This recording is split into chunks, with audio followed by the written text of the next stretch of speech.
Hey, it's DJ Dirty Harry, program director and radio personality here, one of the radio personalities for the Daybreak Star Radio Network.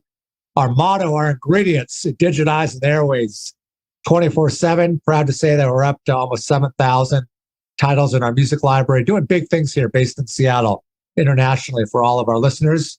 I'd like to give a big warm welcome to Gary Bigbear, one of the many artists that we're looking forward to chatting with here in the near future. So Gary, please introduce yourself and state your tribal affiliation for us. My name is Gary Bigbear. I'm a member of the Winnebago tribe of Nebraska. I often refer us to Ho-Chunk, as we're all the same. I grew up on the Omaha Indian Reservation in Mason, Nebraska.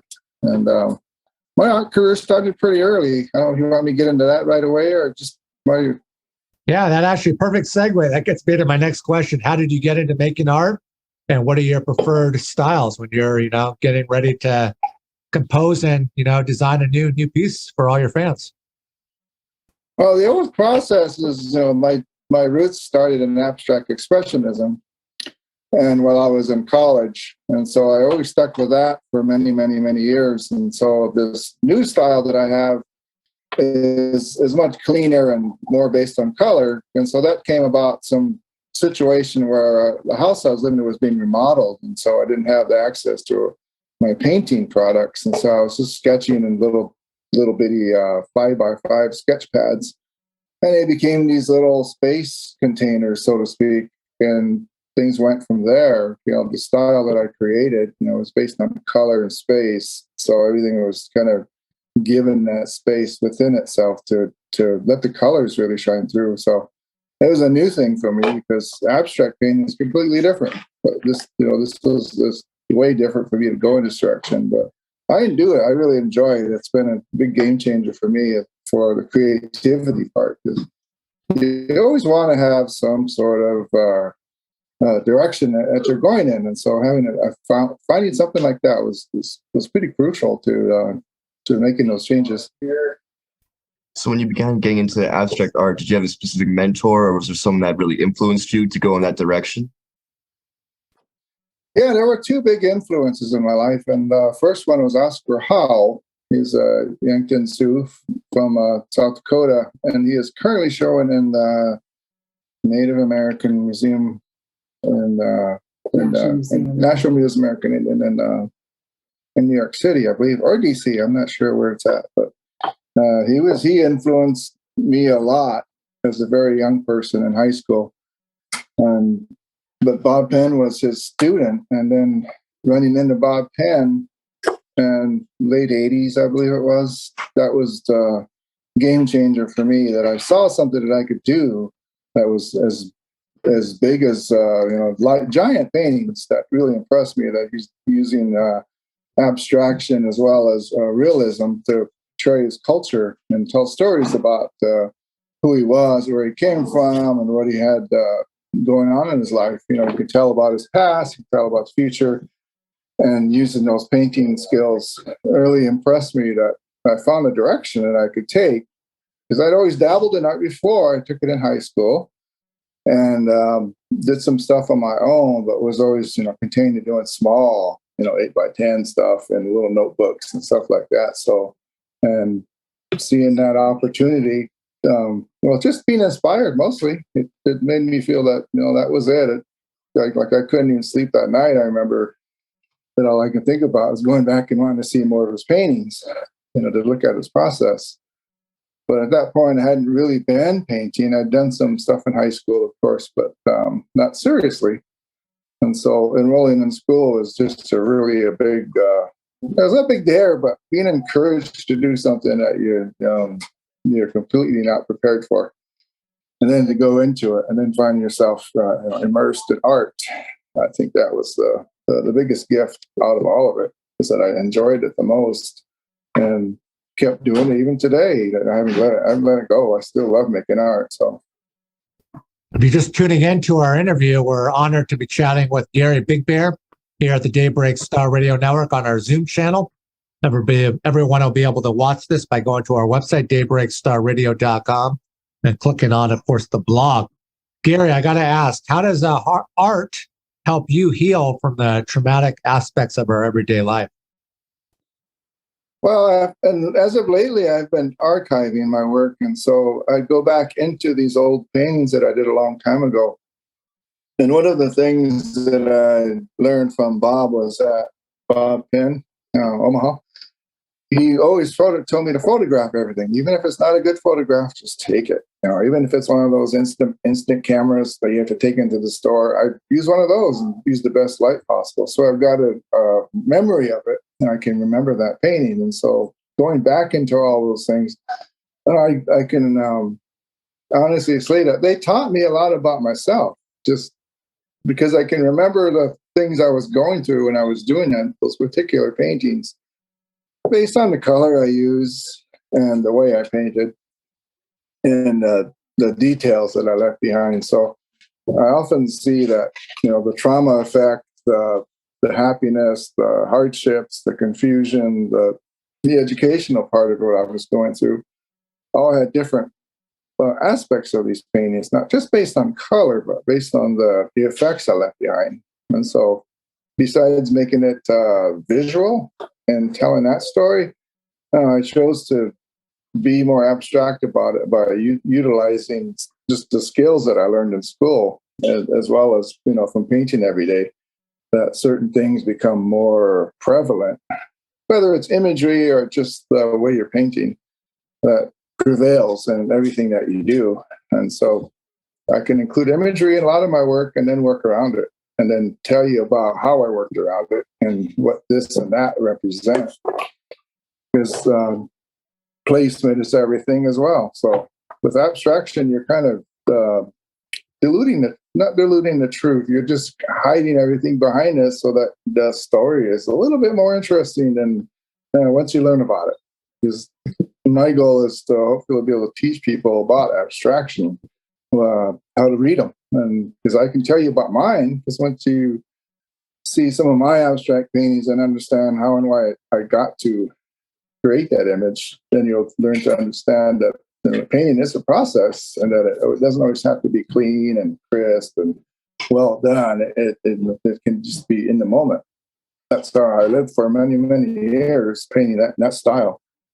And I did learn that from Bob. Bob was definitely the instigator, and me being a loose painter, being open about what I'm doing so that I can make all the mistakes while I was in college. So you're in the perfect moment to do it. Make some bad paintings, make some good paintings, and your peers and your teachers are there, to steer you in the right direction. So I really felt that all those little things that I did taught me as I went along, so I can see all those things in my paintings, even they're just pictures. So you mentioned that a lot of your process has been influenced by Bob. Do you still use a lot of the same process methods that he used, or now that you've got more experience and since painting more, has your process kind of changed? I still go back. I think I go back to what I learned from my, it would be my 10th grade teacher in high school, Mr. Wade Miller. He was Omaha. He taught me Oscar Howell's process, that in order to achieve something that you don't know what you're going to achieve, you have to create a little chaos. And so one of the methods of that was to just get your big pencil out and scribble, and then take an eraser and then try to make sense out of all that chaos. And then perhaps you can find a relationship in there that you can install imagery or work the imagery in, so that all that work that you've done on there that is kind of chaotic, it can be a beautiful thing if you figure out how to manipulate it using the reverse process of erasing. So that taught me that method that he uses. And composing things can take forever and forever, and you can twist yourself into a pretzel learning all those grid lines and everything. But when you're copying, you learn to trust yourself, learn to trust your own mark making. So, in all that process, I rely on the ability that I have just to get over those things or to make sense out of them, so that sometimes I say, okay, it's done.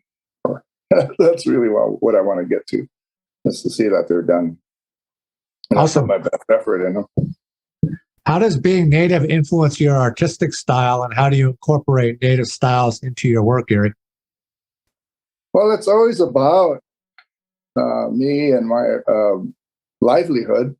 I think every single piece, maybe it's a dedication to someone else that I love, but often it's something that pertains to my life and when and where and what purpose.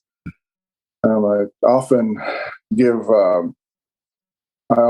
do it at school. I'll give a presentation of my work just to give the students a strong impression to where my process is. So I can show you all these paintings I did 20 years ago and tell you what happened that caused me to make this painting, even though it can be just abstract, but it's going to have some relative visuals in it you're going to recognize. But I often use that process because it's about changing the reality of something that is not so defined and clean and clear. I looked at a lot of tourist art growing up. I looked at a lot of Santa Fe art, Southwest stuff, and a lot of ledger art, of course, and all those nice clean lines. It takes a lot of work to be able to get to that. And often the ability to make those changes a little more natural is use a bigger brush, go back over it.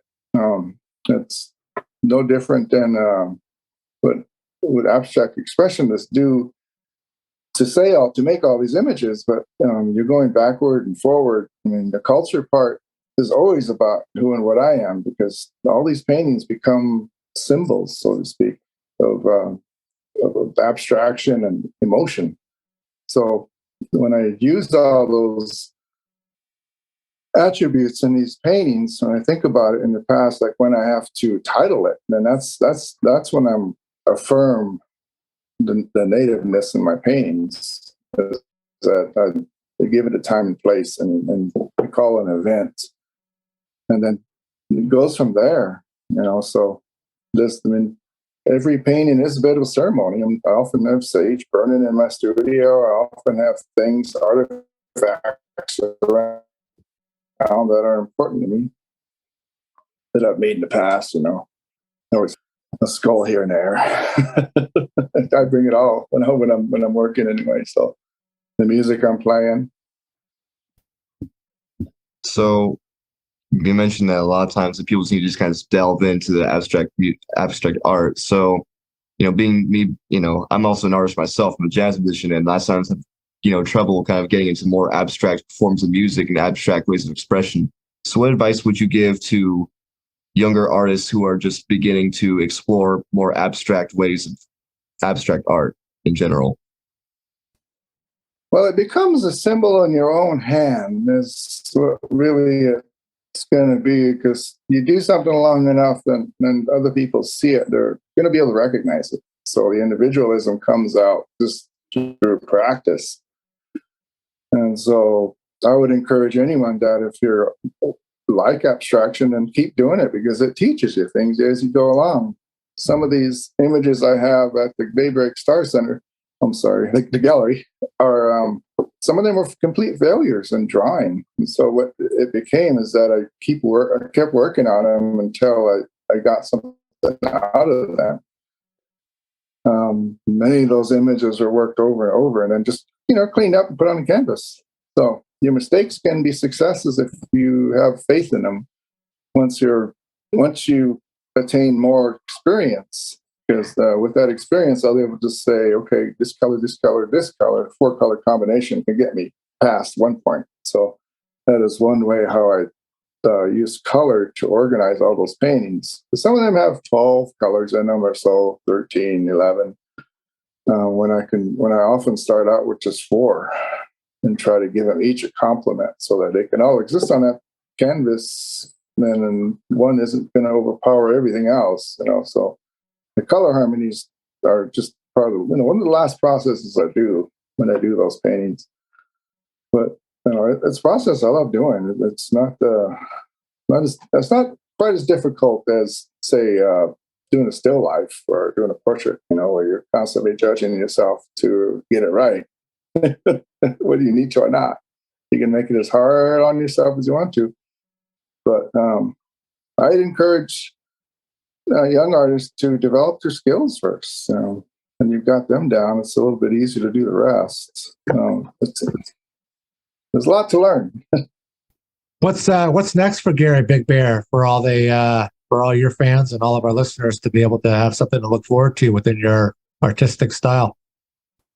Well, I'm hoping to get into more shows. I do like Seattle, and I definitely would like to get my work in more galleries and have other shows in that town.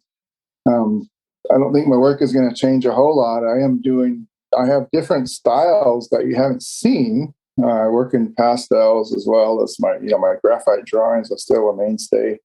I'm doing lots of charcoal and doing some still lifes, of course, and with more of a plein air style, a loose plein air style of painting. That's kind of what I've been doing lately. And so it keeps me busy, and I do like painting outside. So I'm often set up every day outside in my studio, and then I'm working on something.